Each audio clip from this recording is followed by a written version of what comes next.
We've certainly seen an uptick in business with COVID. We hear from our clients that business has been very strong.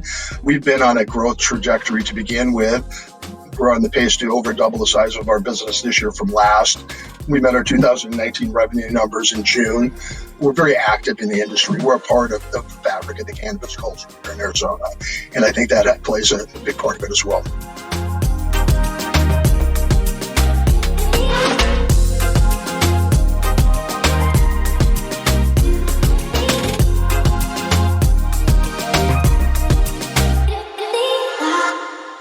All right, everyone, welcome back to another episode of the Cannabis Corona Report, where we speak to cannabis companies that are succeeding or helping other companies succeed during the global pandemic.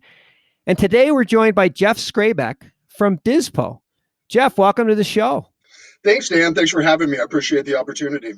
Well, I'm excited to talk to you about packaging. And let me back into this a little bit. When I tell people that I'm in the cannabis industry, they usually say, do you own a dispensary? Because Right. that's the only thing most people that are not in the industry think about.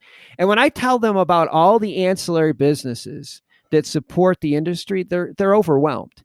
And I have to admit, when I went to your website and I saw all the cannabis packaging products, I was overwhelmed.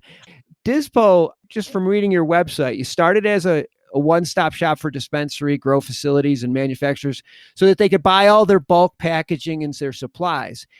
To get this thing started, just give our listeners an idea of the scope of cannabis packaging. Tell us all the different categories and an idea. How many products do you guys source? Wow, that's a lot. We started out with the idea that we would be, selling containers and jars and just basic distribution, wholesale type products. And once we got in the market, we learned that the real need was for branding. And we did a quick pivot, really the first month or two we were in business. We were finding people were having a difficult time getting their brand, getting their product packaged. So it looks like any other industry. When you go into a grocery store or a drugstore, everything is packaged, and dispensaries weren't quite there yet when we started. Our very first client was trying to get a box made. They've been trying for 6 months. And my partner, John, it's a shame he's not here because he is a character. They show us his box and he goes, "Oh, we can make that." And we left the meeting and got in the car and I go, "How are we going to make that?" And I just, dug in and started looking for manufacturers and we delivered that product in 3 weeks. And it's just has snowballed from there. There's a ton of different methods of packaging cannabis. It's a unique product, and that's what kind of separates us from the other packaging companies in the world. We've heard it from a number of our customers when they deal with a traditional packaging company. They spend the great majority of their time educating the packaging company on the unique properties of their product. We focus specifically on this industry where that's kind of how the whole thing got started. Yeah. I think that's the key. And I wanted to get into this, and I'm glad you brought it up because it's kind of a rare talent to be able to take somebody's logo and make it work on all the different packaging. If I was a brand and I came to you and said, "Hey, you know what? I want my logo on everything that I'm selling." Walk me through how you would do that. Sure. So say you were looking for a box for a cartridge and you had a logo, we would get you into the office and try to determine what you're looking for from an aesthetic standpoint, from a functionality standpoint. We have obviously thousands and thousands of samples of our work in our office so people can see all the different things that we've brought to the marketplace. And from there, we take something from here and something from there and combine it to make it unique. One thing we don't want to do is have one of our clients' brands look like another client's brand. We try to guide people into uniqueness so their product stands out in the marketplace. We'll get a graphic designer in front of them on one of our big screen TVs, and we can actually design their product with the customer and the designer together. Of course, we do a proofing process, and that can be anything from a digital proof, this is what it's going to look like, to actually making the box exactly the way it will be produced to get in the customer's hands for approval. Once we finalize the artwork, we can typically deliver within about 3 weeks. Our goal is to get our customers to market as quickly as possible.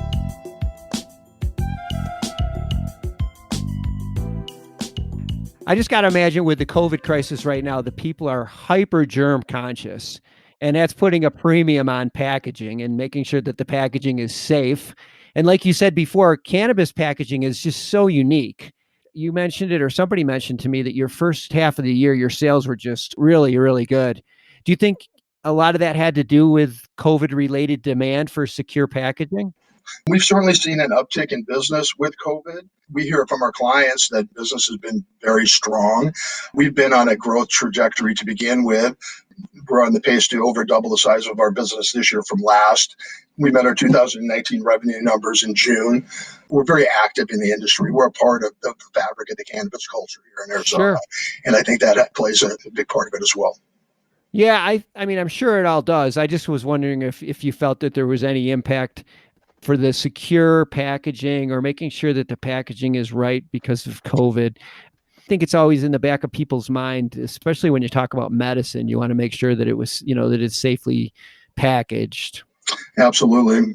Yeah. And we do take a lot of precautions here. We move a lot of product. A lot of physical product comes in and out of our warehouse on a daily basis. We've actually gone to quarantining everything that comes in for 3 days, just as a safety precaution. It's maybe an overreach, but we'd rather err on the side of safety of not only our customers and the patients, but our employees as well. So we take whatever precautions we can. I think that's the right approach. As we move into the fall and the winter, you're anticipating any changes in packaging or any opportunities or concerns that you're preparing for? Sure. Well, packaging is always changing. There's always new things coming out. We follow what's going on nationally in the traditional packaging space. I mean, we're students of the packaging industry. It's kind of funny once you get into this industry, you can't go into the grocery store the same way. You pick up everything. It drives my wife crazy. I'm grabbing boxes of things that we would never buy, but I'm going, boy, this is interesting. Let's buy it so we can figure out how to make it into cannabis packaging. That's great. That's great. Well, what's next for you guys? What's on the horizon? Well, we're continuing to roll out into other states. We see a lot of growth opportunities throughout the country. We're doing a lot of business in Florida. We see the Northeast as being a real hot spot for us. We're doing some things internally that are interesting. We're about to launch what we're calling DIZPOT intelligent packaging. And what that is embedding packaging with technology. In this case, it's near field communication RFID, where where a client can get a box. There's actually a little antenna in it. And if you tap it with your smartphone, it will direct you to a website where there'll be contact, and it enables our wholesale customers primarily to be able to connect with the end user. So that's an exciting initiative that we have going on right now. Wow, that would be a game changer. That would be so cool. Yeah, patients would be able to get test results. Yeah, there's so much in your field. Like you said, you go to the grocery store and you see something new every day. And I'm sure a lot of our listeners who are interested in changing their packaging or adding their packaging will probably want to follow up with you and ask you more specific questions. And we'll have all of Jeff's contact information in the show notes. So if anybody's interested in more information from DIZPOT or, wants to just talk to Jeff about maybe changing their logos, I'm sure he'll be happy to talk to you. Jeff, thanks for being on the show today. Hey, thank you very much for the opportunity, Dan. We really appreciate it.